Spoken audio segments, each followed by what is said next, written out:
Hi, welcome to Worth It's YouTube channel. Worth It specialise in early intervention and prevention of mental health problems in children and young people and whole school approaches to mental health and well-being.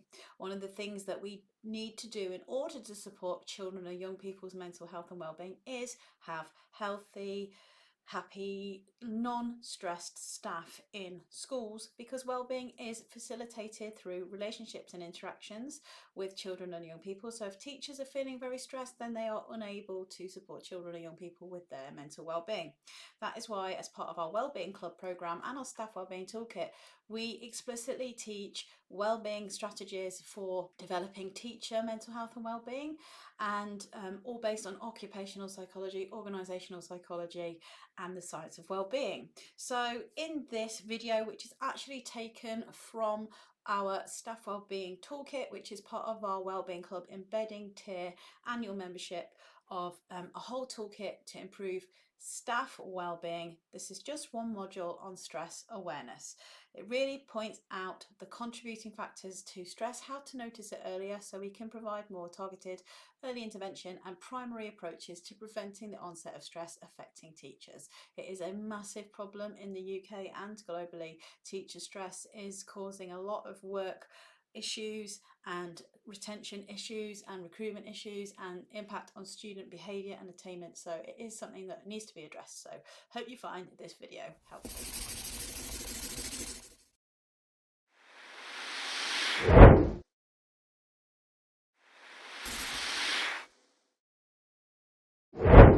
Officially, this module fits within the coping area of the SEARCH framework. However, I'm going to do it as a standalone module around stress awareness and stress management, because I feel that this is so important for you to understand as a mental health lead to help improve teacher mental health and well-being.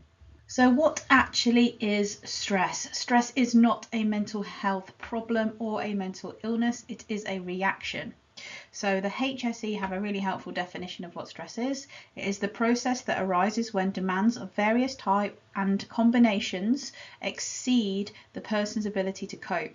It is a significant cause of illness and disease. It is known to be linked with high levels of sickness absence, staff turnover, and other indicators of organisational underperformance, including human error.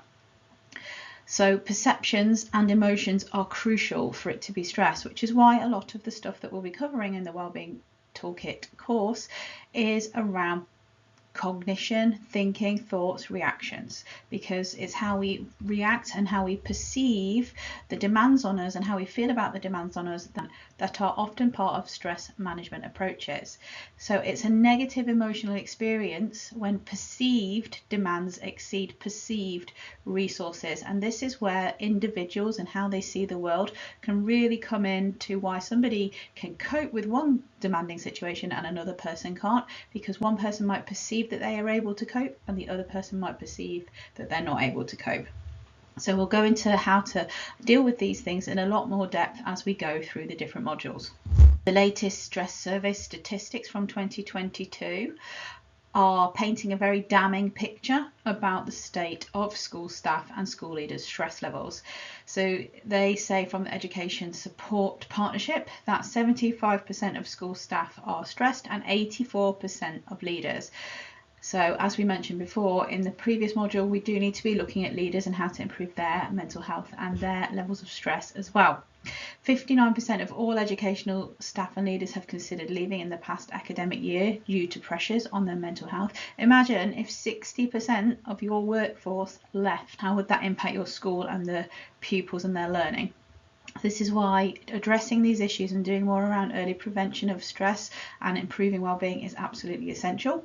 78% have experienced symptoms of poor mental health, such as insomnia, forgetfulness, or tearfulness due to their work, rising to 87% of leaders. That is terrible.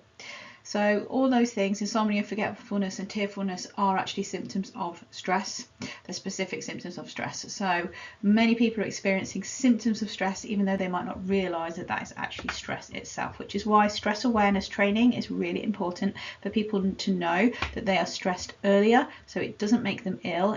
They can nip it in the bud and apply wellbeing strategies to help themselves. And also we're encouraging the school environment to be one that is a culture of prevention.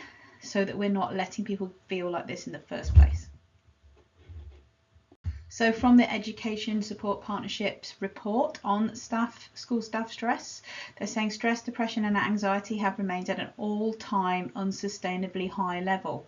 This is why we're seeing all the retention and recruitment issues that are having a damning effect on your school. They're also saying that real-term funding cuts are biting, and for the first time the lack of resources has become one of the top 5 reasons that staff, especially in primary settings, consider leaving the profession. So their staff are feeling like things are cut to the bone and they can't actually cope anymore.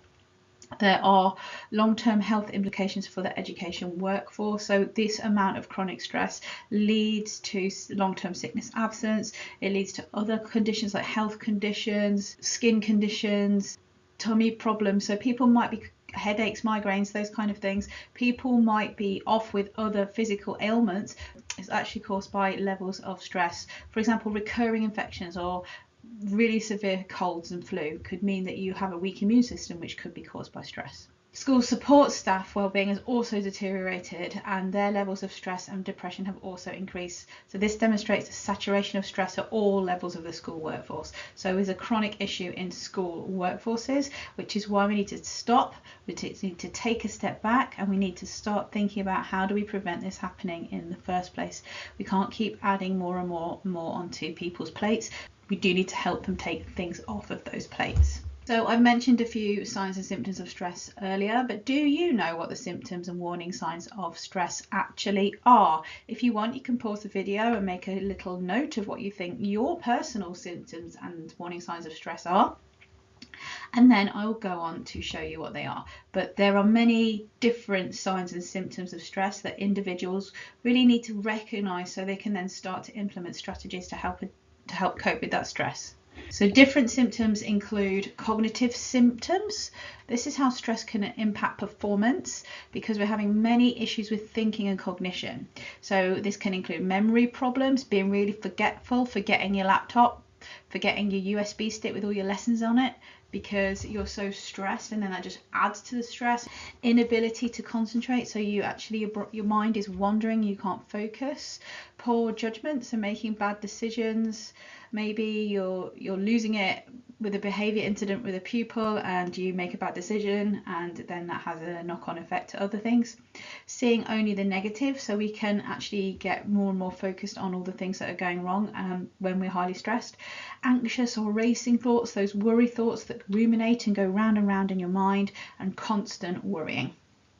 We also have emotional symptoms, so we're more moody, more irritable. We have much more of a short temper. There's agitation or inability to relax, so you just can't calm down, which is then going to maybe impact your sleep, or then you're going to be tired, so you're going to have more caffeine, which then makes you more edgy and stops you relaxing, and so on. Feeling overwhelmed, so that feeling that you just can't cope and it's actually really overwhelming, which can lead to a lot of tearfulness and, in my case, getting really over emotional or angry and flipping and flying off the handle, shouting. A sense of loneliness and isolation, so we can start to go into ourselves and feel like we're the only person that's struggling with this stuff, which is why just having conversations about it and asking people what are your symptoms of stress can actually really bring people together and normalize it, because everyone then realizes, oh, it's not just me that feels like that.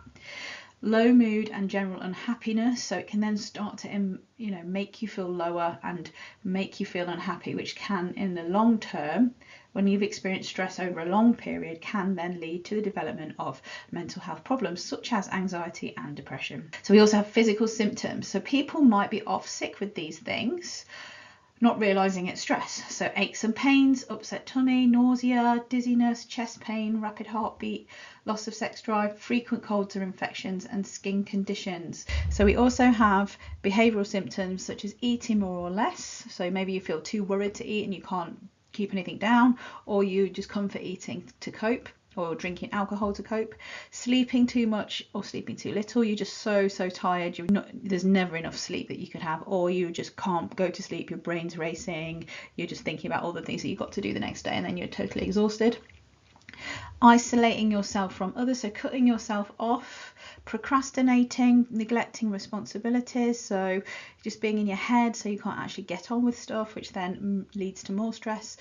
Using coping strategies such as alcohol or smoking or drugs to self-medicate and relax, or nervous habits such as biting your nails, pacing, different habits that might help you feel calmer, but they're actually, a sign that you could be getting stressed. I want you to take a moment to reflect on yourself and the people that you work with. How do you recognize the signs and symptoms in yourself and others?